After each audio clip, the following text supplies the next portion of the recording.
अभी कर दूंगा, है ना, अभी क्लास खत्म हो ना उस समय बता देना, तो कल की, और हाँ कल की रिकॉर्डिंग सेंड कर दूंगा, परसों तो आईडी बनी थी।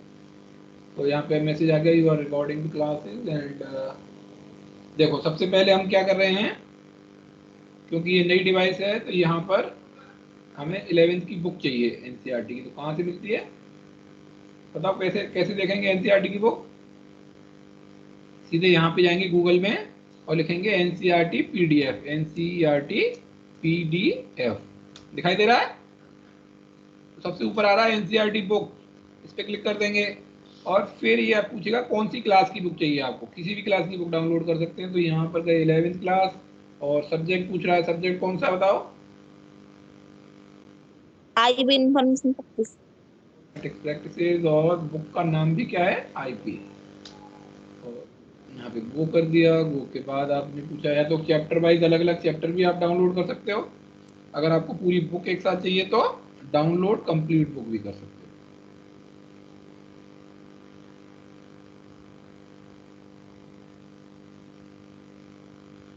दिखाई दे रही है? ये यस इस लिंक पे सर। क्लिक करेंगे तो डाउनलोड हो जाएगी। और यहाँ पे देखो नीचे डाउनलोड प्रोसेस हो रही है, 1-2 सेकंड में ये पूरी हो जाएगी और फिर हम बुक आगे देखेंगे।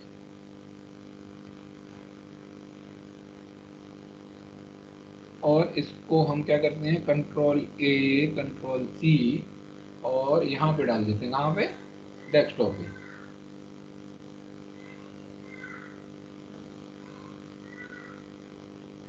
यहाँ एनसीईआरटी का फोल्डर है और एक फोल्डर बनाते हैं, क्या है उसका नाम? नाम क्या होना चाहिए फोल्डर का? कौन सी बुक डाउनलोड की है हमने? आईपी। 11th IP. और ये पूरी किताब यहाँ पे आ गई। तो हम पढ़ रहे थे 7th चैप्टर पढ़ रहे हैं ना। चैप्टर का नाम कौन सा था? Database concept. Data concept. दिखाई दे रहा है? Yes sir. और हम पहुंच गए थे माई एसक्यूएल में, कैसे डेटाबेस को देखते हैं, और देखने के बाद अगर हमें अपना डेटाबेस बनाना है तो कैसे क्रिएट करते हैं, और अगर वो क्रिएट हो चुका है तो उसको यूज़ कैसे करते हैं। तो पहले ये एक बार रिवाइज कर लेते हैं। यहाँ पर कहाँ है माई एसक्यूएल आपका? ये रहा। तो सबसे पहला कमांड है शो डेटा बेसेस। ये जितने डेटाबेस होंगे वो दिखा देगा, क्योंकि ये दूसरा कंप्यूटर है। तो देखो यहाँ पर डेटाबेस 3 तो फिक्स रहते हैं, इंफॉर्मेशन अंडरस्कोर स्कीमा पहले से रहता है बाय डिफॉल्ट, फिर माई एसक्यूएल रहता है, टेस्ट रहता है। तो इसमें एक ही बना हुआ है, इसका नाम है कार शोरूम। और हमें नया बनाना है तो क्या लिखेंगे? Create database, database. और डेटाबेस का नाम, जैसे डेटाबेस हमने का नाम। किया एक नया यस बना दिया, सिड नाम से बना दिया, ठीक है। अब देखेंगे दोबारा से, तो यहाँ पे कितने डेटाबेस दिखाएगा सर। बताओ? 5। 5 दिखाएगा। तो देखो सिड भी आ 5। गया, सिड आ गया। अब मान लो हमें यूज करना है कार शोरूम नाम का यूज करना है, तो यूज कार शोरूम, तो हम कार शोरूम के अंदर चले जाएंगे। अब किसी डेटाबेस के अंदर क्या होता है? टेबल्स होती हैं। तो कौन कौन सी टेबल्स हैं उसके अंदर, ये देखने के लिए कमांड है शो टेबल्स। टेबल्स एस और लगा हुआ है, शो टेबल्स। तो एक ही टेबल है उसके अंदर, इसका नाम है इन्वेंट्री। हम देखना चाह रहे हैं कि इन्वेंट्री टेबल के अंदर क्या है, तो कैसे देखते हैं?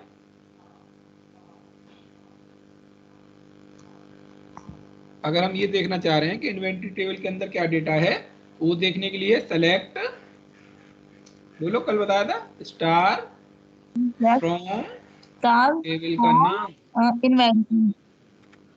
सेमीकोलन।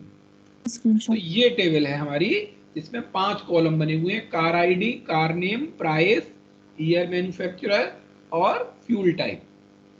तो ये हमारी टेबल आ गई। तो इतना हमने कल कर लिया था। अब टेबल बनाते कैसे हैं? टेबल बनाने के लिए कमांड क्या है?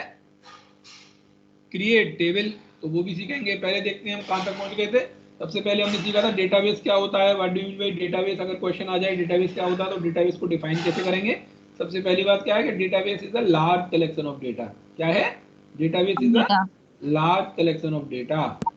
और फिर पहले चलता था फाइल सिस्टम, उसमें कुछ कमियां थी, उसको ओवरकम करने के लिए ये हमारा डीबीएमएस अभी चलन में आ गया है। तो डीबीएमएस की फुल फॉर्म होती है database management system, A system which manage the database. Data ज़्यादा हो जाता है, ज़्यादा अमाउंट में डेटा हो जाता है तो उसको मैनेज करना मुश्किल हो जाता है, तो उसको मैनेज करने के लिए ही ये सॉफ्टवेयर बनाया है जिसका नाम है डेटाबेस मैनेजमेंट सिस्टम। अब आप एनसीईआरटी की बुक देख पा रहे हैं स्क्रीन पर। Yes sir. यस। देखो हमने पढ़ लिया था इसमें, ये कौन सा चैप्टर खुल गया, गलत चैप्टर खुला हुआ है, इसको क्लोज कर देते हैं, ये वाला।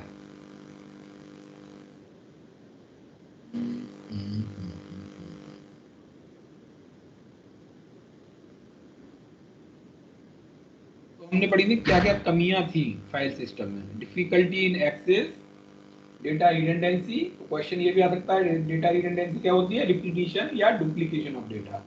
डेटा इनकंसिस्टेंसी, अगर ये क्वेश्चन आ जाए what do you mean by data inconsistency, तो क्या कहेंगे, डेटा इनकंसिस्टेंसी क्या होती है, जब किसी डेटा की कॉपी एक से ज्यादा जगह पर हो और उसमें डिफरेंस हो, मतलब एक जगह कुछ और लिखा है, एक जगह कुछ और लिखा है सेम डेटा में।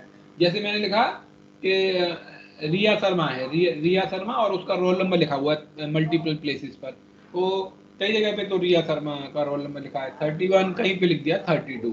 तो अगर रोल नंबर डिफरेंट हो रहा है रिया शर्मा का, एक ही डेटा की मल्टीपल कॉपीज हैं और उनकी वैल्यूज अलग अलग हैं, तो वो क्या कहलाती है, डेटा रिडंडेंसी, वो डेटा इनकंसिस्टेंसी। तो data inconsistency occurs when same data maintained in different places do not match। अगर अलग अलग जगह पर वो डेटा की कॉपी है और वो डेटा मैच नहीं होता, क्योंकि सेम डेटा है तो एक जैसा होना चाहिए, अगर वो अलग अलग है अलग अलग जगह पर तो डेटा इनकंसिस्टेंसी है। डेटा आइसोलेशन मतलब अगर दो टेबल हैं जिसमें कुछ डेटा कॉमन है, तो एक टेबल में से डेटा निकालना चाह रहे हैं तो हम निकाल पाएं, आइसोलेट कर पाएं उसको, दूसरी टेबल में से डेटा डिलीट ना हो, तो वो है data isolation. Data dependence, data dependence का मतलब क्या है, जब रजिस्टर में डेटा रहता था तो मान लो फिक्स फॉर्मेट है, तो अगर फॉर्मेट चेंज हो गया तो आपको रजिस्टर बदलना पड़ेगा, लेकिन यहाँ पर कंप्यूटर में ऐसा नहीं है, फॉर्मेट चेंज करने पर आप नया डेटा भी एंटर कर सकते हैं। कंट्रोल डेटा शेयरिंग थी, डीबीएमएस का यूज करके आप कितनी भी डेटा शेयरिंग कर सकते हैं, ठीक है, ये तो थी लिमिटेशन। फिर आपका डीबीएमएस के एग्जांपल, कौन कौन से डीबीएमएस होते बताओ। तो माई एसक्यूएल वेरी गुड। और माई एसक्यूएल और ओरेकल, ओरेका ओरेकल, ओरेका यहाँ पे लिखा MySQL, Oracle, PostgreSQL, SQL server, Microsoft Access और मोंगोडीबी, और भी बहुत सारे होते हैं, लेकिन अभी हम कौन सा यूज कर रहे हैं, माई एसक्यूएल यूज कर रहे हैं, जो कि my SQL is the free and open source software. Free का मतलब आप नेट से डाउनलोड कर सकते हैं, उसके लिए आपको किसी को पैसे नहीं देने, और ओपन सोर्स मतलब उसका सोर्स कोड भी अवेलेबल है। तो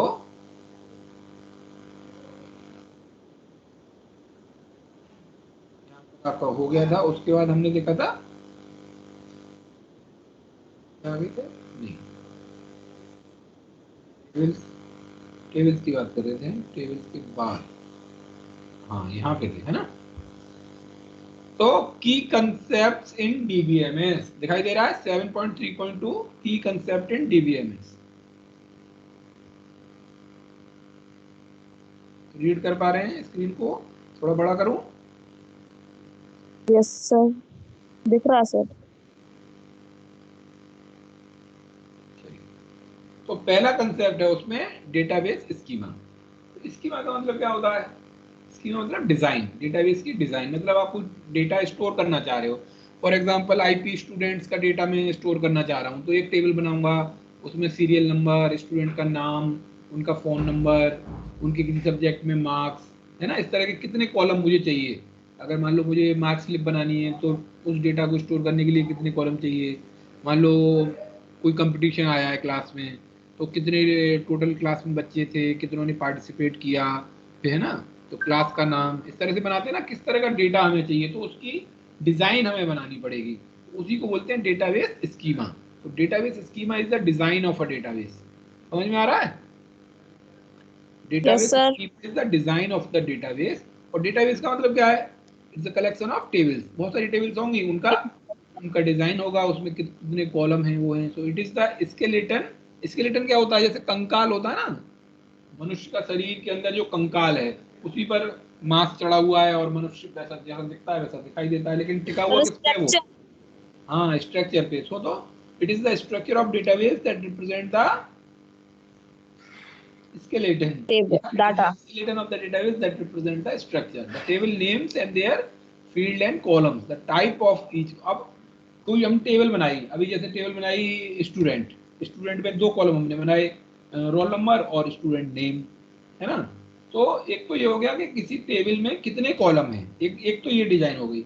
फिर हर कॉलम का डेटा टाइप क्या है, यानी पहला हम कह रहे हैं रोल नंबर, तो रोल नंबर का डेटा टाइप क्या होगा? इंटीजर। और स्टूडेंट नेम का डेटा टाइप क्या हुआ? कैरेक्टर या वेर कैरेक्टर, जो भी हम कैरेक्टर टाइप का लेंगे।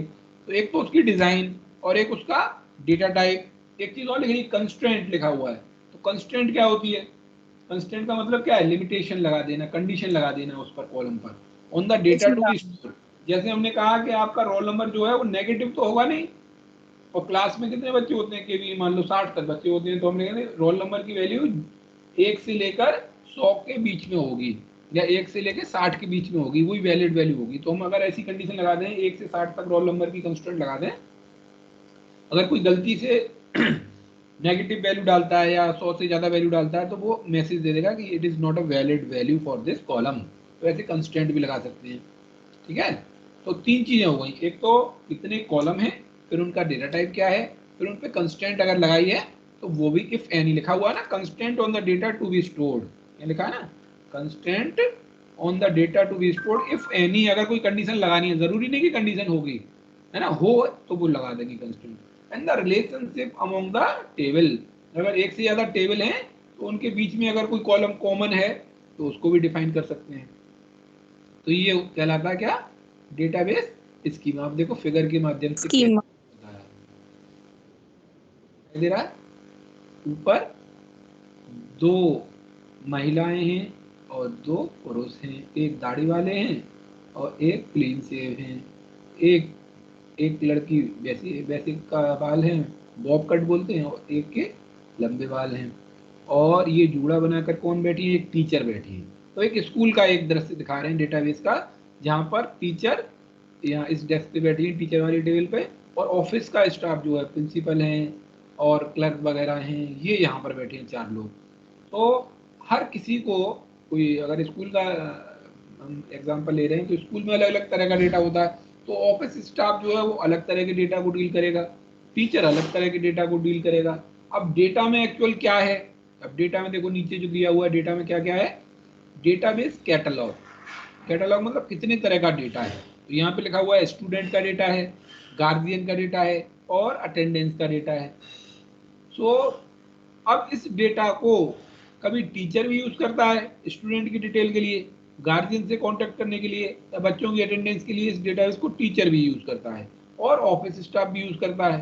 तो अब इनकी रिक्वायरमेंट अलग होगी और इनकी रिक्वायरमेंट अलग होगी, तो हर किसी की रिक्वायरमेंट अलग होगी। कैसे होगी? डेटाबेस तो कॉमन है। जैसे आप एग्जाम्पल समझिए, जैसे सीबीएसई का रिजल्ट आया, तो सीबीएसई ने तो पूरी इंडिया में जितने बच्चे हैं सबका आपका 10th का रिजल्ट डाल दिया था अपने सॉफ्टवेयर पे, डाटाबेस में स्टोर कर दिया था।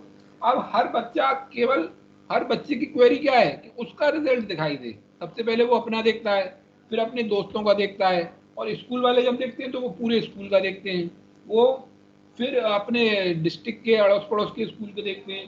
पूरी इंडिया का रिजल्ट तो कोई नहीं देखता, पूरी इंडिया का कौन देखेगा? सीबीएसई देखेगी। तो हर किसी की रिक्वायरमेंट अलग है कि इस डेटाबेस में से मुझे कौन सा डेटा चाहिए, तो उसको बोलते हैं क्वेरी। वो क्वेरी के हिसाब से सेलेक्टेड डेटा को रिट्रीव करते हैं, मेन डेटा में से निकालते हैं, है ना।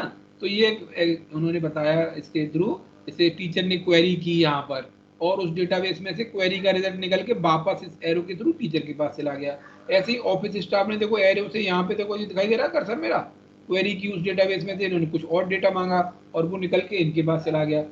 तो ये जो बताया उन्होंने, the student attendance database environment.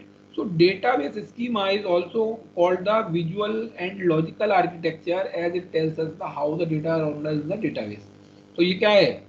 एक विजुअल जो जैसा दिखाई देता है, लॉजिकल आर्किटेक्चर भी इसको बोल देते हैं। तो आर्किटेक्चर भी डिजाइन ही होती है। तो पहला टॉपिक क्या है, डेटाबेस स्कीमा। अगर कोई पूछता है एग्जाम में, क्वेश्चन आ जाता है what do you mean by database schema, तो सीधी एक लाइन याद रखेंगे, database schema is the design of the database. क्या है? Design of data. Design of data. Schema का मतलब डिजाइन, ठीक है, डिजाइन ऑफ डेटाबेस। पहला Design. क्लियर है सबको? Yes, sir. एक दूसरा Yes, sir. दूसरा कंसेप्ट है, ये थ्योरेटिकल चैप्टर है पहला वाला, फिर इसके बाद जो आएगा एसक्यूएल वो प्रैक्टिकल है। लेकिन प्रैक्टिकल करने से पहले थ्योरी भी हमें आनी चाहिए। तो अगर हम क्वेश्चंस की बात करें तो कितने क्वेश्चन बन गए हैं? Database, what do you mean by database, what do you mean by DBMS, what do you mean by data redundancy, what do you mean by data inconsistency, है ना। और उसके बाद what are the example of DBMS, MySQL, Oracle, PostgreSQL, SQL Server, and MS Access, MongoDB. These are the few example of MySQL. उसके बाद हमने देखा database concept में पहला टॉपिक क्या है, what do you mean by database schema. फिर दूसरा क्वेश्चन है डेटा कंस्ट्रेंट। कंस्ट्रेंट का मतलब क्या होता है, अभी बताया था मैंने, बताओ। Limitation. लिमिटेशन या कंडीशन, ठीक है, कंडीशन लगा देना किसी कॉलम पर। तो डेटा कंस्टेंट, डेटा पे कंडीशन कैसे लगाते हैं?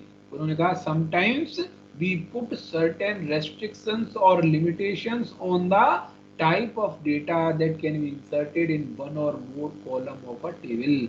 किसी टेबल के किसी कॉलम में जो डेटा इंसर्ट होने वाला है उस पर अगर हम कोई कंडीशन लगा देते हैं, कंडीशन कैसे लगाएंगे, कोई रेस्ट्रिक्शन लगा देंगे या कोई लिमिटेशन लगा देंगे कि इस रोल नंबर का कॉलम है तो इसमें क्या वैल्यू आएगी, 1 से लेकर 100 तक की वैल्यू आएगी, ऊपर वैल्यू देंगे तो एरर आ जाएगी। उस रेस्ट्रिक्शन को या लिमिटेशन को जो किसी कॉलम पर या एक से ज्यादा कॉलम पर किसी टेबल की लगाई जाती है वो क्या कहलाती है, डेटा कंस्ट्रेंट। क्या कहलाती है? Constant. Data data constant, data constant. Spelling क्या है? CONSTRAINT, constant, constant, constant. Data constant means condition on a column, restriction on a column, limitation on a column, कि उस कॉलम में किस तरह का डेटा इंसर्ट होगा उस पर रेस्ट्रिक्शन लगा देना, कंडीशन लगा देना, क्या कहलाता है, डेटा कंस्टेंट। अब ये कैसे होती है? तो this is done by specifying one or more constant on that column while creating the table। जब हम टेबल बनाते हैं उसी समय पे कंडीशन लगा देते हैं। अब ये कंस्टेंट प्रैक्टिकली हम करके देखेंगे नेक्स्ट चैप्टर, जब टेबल बनाएंगे तो कैसे कंस्टेंट लगाते हैं, या अभी करके दिखा दूंगा आपको थोड़ी देर में कैसे कंडीशन लगाते हैं, और वो सीख लेंगे प्रैक्टिकली। फॉर एग्जाम्पल दिया उन्होंने, one can define the constant on the column mobile number. मान लो स्टूडेंट टेबल बना रहे हैं, उसमें एक कॉलम का नाम है मोबाइल नंबर, तो मोबाइल नंबर 10 डिजिट का होता है और नॉन नेगेटिव होगा। तो since each student shall have one unique roll number, one can put the null and unique constant. अगर हमने किसी कॉलम पर यूनिक कंस्टेंट लगा दी, इसका मतलब क्या हो गया, कॉलम की अगर किसी एक रो में वो वैल्यू दे दी है तो दोबारा नहीं दे सकते, यूनिक है वो, मतलब मोबाइल नंबर सबका यूनिक होगा। मान लो गलती से आपने एक मोबाइल नंबर फीड कर दिया और फिर वही मोबाइल नंबर किसी दूसरे बच्चे का फीड कर रहे हैं तो वो हो ही नहीं सकता पॉसिबल। तो यूनिक कंस्टेंट लगा देंगे तो रिपीटेड वैल्यू नहीं लेगा वो, है ना, डुप्लीकेट वैल्यू नहीं लेगा, यूनिक वैल्यू लेगा। ऐसे ही नल लगा दी तो क्या होगा, खाली नहीं छोड़ सकते हो उस कॉलम को, कोई ना कोई वैल्यू आपको देनी पड़ेगी, अगर खाली छोड़ी तो वो एरर दे देगा। So constraints are used to ensure accuracy and reliability of data in database। अब ये है कि आई ना उनको दिखाने की जरूरत क्या थी, वो बंदर हैं, उन्हें बताने की जरूरत क्या थी, और हम एसक्यूएल में कंस्ट्रेंट बनाने की जरूरत क्या थी। सवाल ये आएगा ना, क्यों बनाई कंस्ट्रेंट? तो constraints are used to ensure accuracy and reliability of data in the database. Constraint क्यों यूज होती है डेटाबेस के अंदर? एक्यूरेसी और रिलायबिलिटी बनाए रखने के लिए। अगर लगा हुआ है, अगर कंडीशन हमने लगा दी और मोबाइल नंबर हम गलत डाल देते हैं, है ना, तो वो अपने आप सिस्टम आपको एरर बता देगा, नहीं आपका जो डाटा है वो सही नहीं है, सही डेटा फिल करिए। कई जगह पर कोई सॉफ्टवेयर में आपने देखा हुआ है ना। तो डाटा कंस्टेंट समझ गए? अगर क्वेश्चन ये आता what do you mean by data constant तो लिख देंगे कंस्टेंट्स आर द लिमिटेशन और restrictions put on certain column और कॉलम्स, एक कॉलम पर भी लगा सकते हैं, एक से ज्यादा कॉलम पे भी लगा सकते हैं, ऑफ अ टेबल। दोनों क्लियर हैं? डेटा कंस्टेंट एंड पहला क्या पढ़ा? Data schema, database schema, database schema. Database schema, sorry sir. Third है हमारा मेटा डेटा। थर्ड क्या है? Meta data. Meta data, meta data. और इसको दूसरा, इसी मेटा डेटा का दूसरा नाम है डेटा डिक्शनरी। Data dictionary. तो डिक्शनरी में क्या मिलता है हमको? हमको शब्द कोश कहते हैं। कोश मतलब भंडार, वहां पे शब्दों का भंडार है। और डेटा डिक्शनरी है तो वहां पे डेटा का भंडार है ना। और मेटा डेटा क्या है? अगर ये पूछ लेते हैं what do you mean by data dictionary, या सीधे सीधा क्वेश्चन आ जाता है what do you mean by data dictionary. या कभी कभी पूछेंगे what do you mean by Meta data. तो एक ही चीज है, मेटा डेटा और डेटा डिक्शनरी एक ही चीज है। तो मेटा डेटा का मतलब होता है, याद रखिएगा छोटी सी definition, data about data. Meta data is data about data. क्या होता है meta data? About data, meta data is data about data. देखो लास्ट लाइन इसमें भी लिखी हुई है, meta data is meta data data about about data. Data.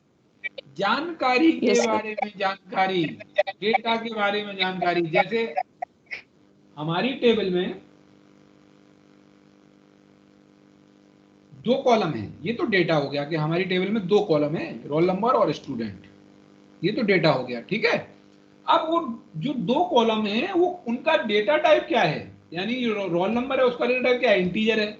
और नेम है उसका डेटा टाइप क्या है? कैरेक्टर है। कैरेक्टर। तो डेटा के बारे में डेटा हो गया ना, ये डेटा के बारे में डेटा हो गया कि हमारी टेबल का जो डेटा था रोल नंबर एंड स्टूडेंट, उसका डेटा ये है कि पहले का डेटा टाइप इंटीजर है रोल नंबर का, और दूसरे का कैरेक्टर है। तो ये डेटा के बारे में डेटा हो गया, तो इसी को बोलते हैं Meta data. So Meta data is data about data.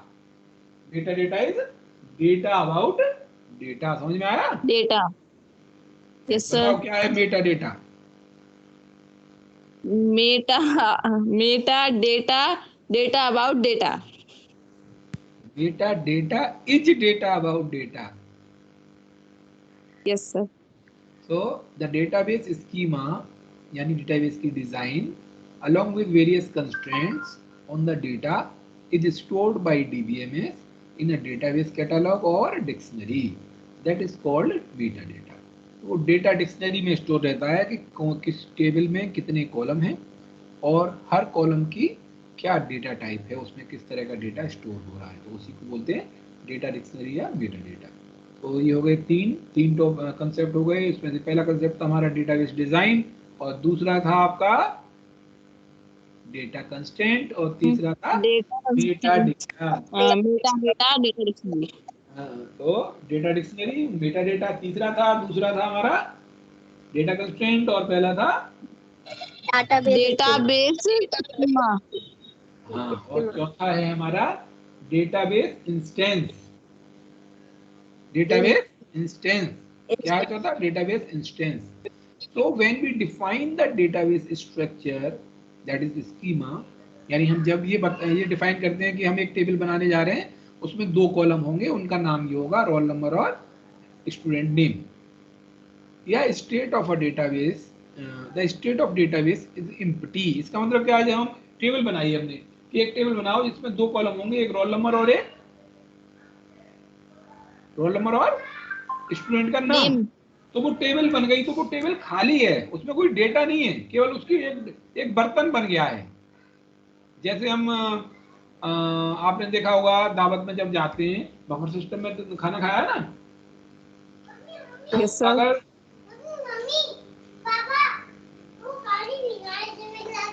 Mummy से बोलते हैं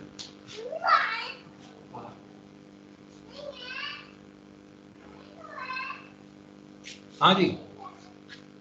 तो जब आवाज आ रही है तुमको? Yes sir. तो जब हम बफर सिस्टम में जाते हैं, तुमने देखा वो चाउमीन के लिए अलग दोना होता है। अगर हमको वो लेनी है, पाव भाजी खाई है दावत में, यस सर। तो पाव भाजी के लिए अलग दोना होगा। यानी जिस तरह का डेटा हम स्टोर कर रहे हैं उसी डिजाइन का हमें एक बर्तन चाहिए। तो तो हमें मान लो डेटा चाहिए हमको इस तरह से कि स्टूडेंट का हमें नाम चाहिए, रोल नंबर चाहिए, मोबाइल नंबर भी चाहिए, तो हमारी डिजाइन कैसी हो जाएगी, 3 कॉलम की हो जाएगी, है ना। अगर हमें उसके फादर नेम भी चाहिए, उसका एड्रेस भी चाहिए, तो 5 कॉलम की हो जाएगी। तो हमारी डिजाइन बदल रही है। तो जो हम टेबल क्रिएट कर रहे हैं उससे क्या बनना है, एक खाली बर्तन बनना है, उसमें डेटा जब आएगा, जैसे हमने एक टेबल बनाई रोल नंबर और नेम, तो ये तो टेबल क्रिएट हो गई। अब इसमें डेटा डालेंगे तो पहला डेटा हमने डाला मान लो रोल नंबर 5 और सिद्धार्थ, फिर रोल नंबर 7 और रिया। तो जो डेटा डाल रहे हैं हम, एक्चुअल डेटा रिकॉर्ड जो डाल रहे हैं, उसमें वैल्यूज जो डाल रहे हैं, वो कहलाता है instance. So after loading the data, अभी जब टेबल क्रिएट हो गई तो वो खाली होती है, लेकिन जब हम डाटा को इंसर्ट कर देते हैं, रिकॉर्ड को इंसर्ट कर देते हैं, द स्टेज और snapshot of the database at any given time is database instance. मान लो अभी टेबल में एक रिकॉर्ड एंटर किया और उस समय हमने उसका स्नैपशॉट ले लिया या उसकी स्टेट ले ली कि भाई एक डेटा के साथ टेबल ऐसी दिख रही है, तो वो उसका इंस्टेंस है, उस क्षण पर उसकी स्थिति ये है। फिर हमने 10 रिकॉर्ड डाल दिए तो उस समय पर ऐसा दिख रहा है, तो वो स्टेट उस टाइम पर उसकी जो स्टेट है टेबल की, वो इंस्टेंस कहलाती है। So we may retrieve data through queries और manipulate through updation, modification and deletion. thus the state of the database can change and thus a database schema can have many instances at different times। समय के साथ साथ database के instance बदल सकते हैं। Database का स्ट्रक्चर तो सेम रहेगा, लेकिन उसके इंस्टेंस मान लो अभी दो रो एंटर किए हैं, कुछ देर बाद हमने 4 कर दी, फिर कुछ देर बाद हमने 5 कर दी, या फिर कुछ देर बाद हमने डिलीट कर दी, एक ही रह गई। तो टाइम के साथ साथ उसकी इंस्टेंस बदलते रहते हैं। तो किसी टाइम पर किसी टेबल में कितना डेटा है वो क्या कहलाता है, डेटाबेस इंस्टेंस। समझ में आया? Yes sir. फिर 5वां है आपका क्वेरी। क्वेरी का मतलब होता है आपकी क्या क्वेरी है, आपका क्वेश्चन क्या है, आपकी जिज्ञासा क्या है ना। आप भी सर ऐसे बोलते हैं, सर मेरी आईडी बता दीजिए। अब स्कूल में तो एमएस टीम आईडी 1500 बच्चों की है या 1200 बच्चों की है, उसमें से बच्चा केवल अपनी जानना चाह रहा है, तो उसकी क्वेरी है कि आईडी बता दीजिए। किसी क्वेरी सर आईडी तो मुझे मालूम है, पासवर्ड भूल गया हूँ मैं, तो पासवर्ड बता दीजिए। तो हर किसी की क्वेरी अलग अलग है। तो अपनी क्वेरी, अपने मतलब पूरा डेटा तो किसी को नहीं चाहिए। यानी YouTube में आपको वीडियो सर्च करना है, आप अब उसमें एमटेक के भी हैं, बीटेक के भी हैं, साइंस वाले फिजिक्स केमिस्ट्री के भी हैं। आपको मान लो बीएसटी का देखना है और बीएसटी का भी कोई एक पर्टिकुलर चैप्टर देखना है, उस पर्टिकुलर चैप्टर का भी कोई टॉपिक देखना है। तो आपकी क्वेरी यही है कि उस सब्जेक्ट के उस टॉपिक का उस क्लास का वो टॉपिक मुझे सर्च करना है। तो आप जब YouTube में कोई क्वेरी डालते हो अपनी, समझ गए, आपको ये पर्टिकुलर डेटा चाहिए, तो वही क्वेरी कहलाती है कि आपकी रिक्वायरमेंट ये है। तो query is the request to a database for obtaining information in a desired way. अपनी आवश्यकता के अनुसार किसी जानकारी को हासिल करने की जो रिक्वेस्ट है उसको क्वेरी कहते हैं। ठीक है, query is the request to a database for obtaining information in a desired way. The query can be made to get data from one table और from a combination of table. एक table में से भी आप data निकालने के लिए query कर सकते हो, या बहुत सारी टेबल में से अलग अलग डेटा निकालने की क्वेरी कर सकते हो। For example find names of all those student present on attendance. दो मतलब किसी डेट को कितने स्टूडेंट आए थे, या किसी क्लास में कितने स्टूडेंट आए थे, या किसी दिन कितनी क्लास में कितनी लड़कियां आई थी, है ना। अभी जैसे अभी वैक्सीनेशन चल रहा था, तो उसमें आया था कि 15 साल से ज़्यादा उम्र के बच्चों की वैक्सीनेशन लगेगी। तो क्वेरी क्या निकाली, कौन सी क्लास वाइज नहीं देख रहे थे, किस क्लास के बच्चे 15 साल से ऊपर हो गए, ये सर्च किया गया था। तो वो सारे एलिजिबल हो गए, तो वो डेटा भेज दिया गया वहाँ पे स्वास्थ्य मंत्रालय को, इतने बच्चों की वैक्सीनेशन लगेगी। तो क्वेरी आवश्यकता के अनुसार हमारी जो जिस डेटा की जरूरत है उसको निकालने की जो रिक्वेस्ट है उसको क्वेरी बोलते हैं। ठीक है, क्वेरी क्या है? यस जी। Next is database manipulation. तो डेटाबेस मैनिपुलेशन क्या है, जब डेटा आपका स्टोर है किसी टेबल में, कोई टेबल आपने बनाई, टेबल आपकी बन गई है स्टूडेंट टेबल, उसमें 2 कॉलम है, रोल नंबर और स्टूडेंट का नाम। अब आप क्या करेंगे, या तो डेटा इंसर्ट करेंगे उसमें, अभी खाली है तो इंसर्ट ही करेंगे, डेटा डालेंगे पहले, इंसर्ट इनटू वैल्यूज। तो एक रो चला गया, roll number 1 name Ram, roll number 2 name Shyam, ऐसे करके डेटा आपने डाल दिया। तो या तो आप डेटा इंसर्ट करते हैं, फिर आपने कहा कि बच्चा पीसी हो गया, इसको हटा दो इस टेबल में से, तो यार डेटा को डिलीट करते हैं। या कभी कभी क्या होगा, स्पेलिंग गलत हो गई या रोल नंबर गलत हो गया तो अपडेट करते हैं। 3 ऑपरेशन होते हैं किसी भी डेटाबेस पे, इंसर्ट, अपडेट और डिलीट। इंसर्ट, अपडेट और डिलीट, तो इन तीनों ऑपरेशन को क्या बोलते हैं? मैनिपुलेशन। अपनी रिक्वायरमेंट के हिसाब से डेटा को निकालना क्या कहलाता है? मैनिपुलेशन। ठीक है, अपडेट करना या इंसर्ट करना या डिलीट करना। लास्ट है आपका डेटाबेस इंजन। तो जैसे इंजन क्या करता है? पूरी गाड़ी को खींचता है, ऐसे ही Yes, आपका डेटाबेस पूरा स्टोर है कहीं पर, और उस डेटाबेस में से बहुत सारे यूजर क्वेरी कर रहे हैं, हमें ये बता दो, हमें ये बता दो, हमें ये बता दो, हमें ये बता दो। तो गूगल इंजन बोलते हैं ना, तो गूगल का भी बहुत बड़ा सर्वर है, वो भी इंजन की तरह काम करता है, तो वो सब का सारी क्वेरी को सेटिस्फाई करने का काम कर रहा है। सो database engine is the underlying component or set of program used by a DBMS to create database and handle the various queries for data retrieval and manipulation। तो इंजन वो पूरा काम कर रहा है, पूरे डेटाबेस को स्टोर करना अपने अंदर, और जो जो जितनी क्वेरी है उस डेटाबेस में जिस जिस तरह की क्वेरी आ रही है उन सबका को रिप्लाई करना किसका काम है? डेटाबेस इंजन का।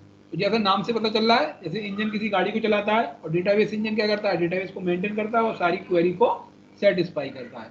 समझ में आया? जी मतलब 7 हमने डेफिनेशन पढ़ ली। डेटाबेस इंजन, डेटा मैनिपुलेशन, उसके पहले डेटा मैनिपुलेशन से पहले क्या था? क्वेरी, क्वेरी से पहले क्वेरी, फिर database meta data. Database instance, meta sir data, sir sir data constant और डेटाबेस डेटाबेस स्कीमा। हाँ, पढ़ लीजिएगा, और इसके क्वेश्चन आंसर एनसीईआरटी की बुक के भी साथ साथ करते रहो, ठीक है? Yes sir. कल पढ़ेंगे हम रिलेशनल डेटा मॉडल। कोई डाउट हो तो मुझसे पूछ लीजिएगा, और मैं अभी थोड़ी देर में आपको क्या कर रहा हूँ, शेयर कर रहा हूँ कल की क्लास, और आज की भी क्लास 5-10 मिनट बाद आ जाती है रिकॉर्डिंग में, वो भी शेयर कर दूंगा, ठीक है? Yes sir. देखो अब सर मैं यहाँ आपने पे आया, 12th में पढ़ाया था? हाँ 12th में पढ़ाया था, 12th वाली क्लास को भी अटेंड कर लेना आप, ठीक है? उससे भी रिवाइज हो जाएगा। 12th की क्लास होगी 12 बजे। रिकॉर्डिंग भेज देना सर प्लीज। रिकॉर्डिंग कर दिया, और क्या करूंगा इसके बाद बताओ?